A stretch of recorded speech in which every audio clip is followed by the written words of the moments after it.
Hello, I'm Zach Phillips, and in this video I'm going to be demonstrating the effect of damping on harmonic oscillations using an acoustic guitar.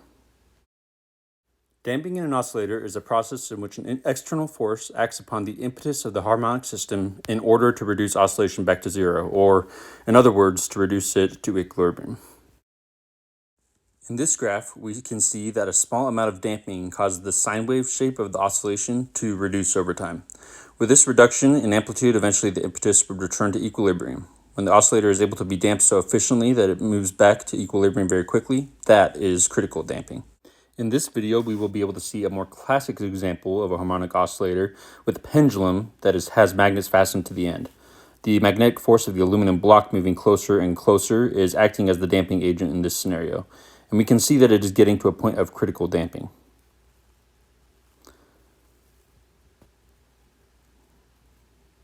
So at that point there, it's received critical damping. Damping on guitar strings works in a similar way to the pendulum. Due to the drag force of air, however, there will always be at least a small amount of damping on the guitar strings.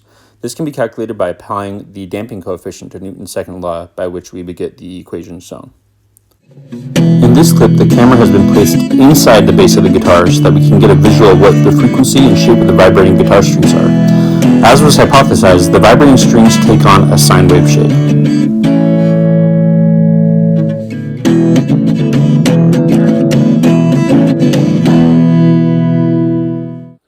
I love that video because it shows us exactly what the vibrating guitar strings look like when they're vibrating and they have the sine wave shape. And if it was critically damped or even damped more than just the small amount of drag force from the air, then we would see that the amplitude would actually decrease in those strings as they're playing.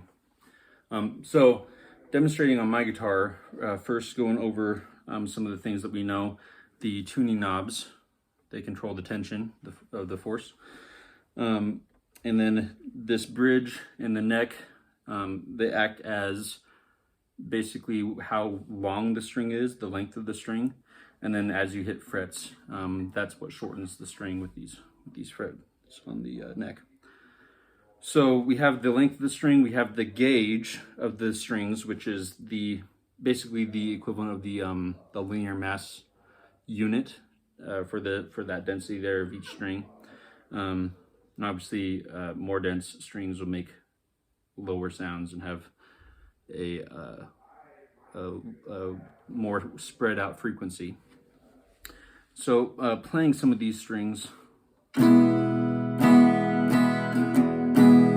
trying to strum this way because although the strings do vibrate in both, this plane out of the guitar, I'm trying to take into account that for the calculations that we would have been using, we would want to kind of simplify it by only thinking of the plane that the strings vibrate in this plane, the one parallel to the actual face of the guitar. So the vibrating, and as we saw in that video, the strings vibrate up and down this way. Now critical damping would be immediately stopping the strings. So there's not really, just because it's such small oscillations and your hand isn't the very best way to scientifically measure the damping, because there's human error in it, and I don't have this hooked up to a bunch of oscilloscopes or anything like that, so I can't measure exactly. But a good example of damping, slightly under damping, besides drag force from air, is palm muting. So you can play the whole thing and then you and then that would be an example of damping right there, where you play it and then returns back to equilibrium fairly rapidly.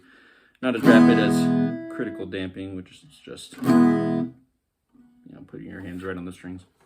But yeah, so damping in a guitar, it provides texture to the music.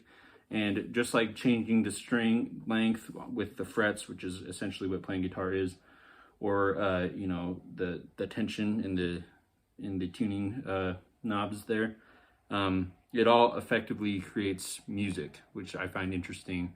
That so many different aspects of harmonic oscillation is what we actually call music. So I find that fascinating, and yeah, so just a little bit of damping to play us out.